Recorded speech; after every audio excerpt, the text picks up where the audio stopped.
তিনটা জায়গা মানুষের এমন হবে যেই জায়গায় মানুষ একজন অপরজনকে স্মরণে রাখতে পারবে না। আমি নবীজি তোমাদেরকে ভুলে যাব।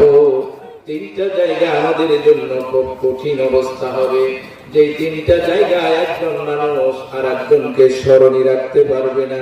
মায়েশা বললেন, ইয়া রাসূলুল্লাহ, কিয়ামতের ওই দিন কোনটা, কোন তিন জায়গায় আমরা একজন অপরজনকে ভুলে যাব? আল্লাহ রাসূল বললেন, শুনে রাখো, মিজানের পাল্লায় যখন মানুষের আমলগুলো দেওয়া হবে, তখন একজন মানুষ আর একজনকে স্মরণে রাখতে পারবে না। মিজান, দাঁড়িপাল্লা, একদিকে দেওয়া হয়েছে নেকি, আর একদিকে দেওয়া হয়েছে আপনার গুনাহ। কাজ দেওয়া হচ্ছে উপরের দিকে।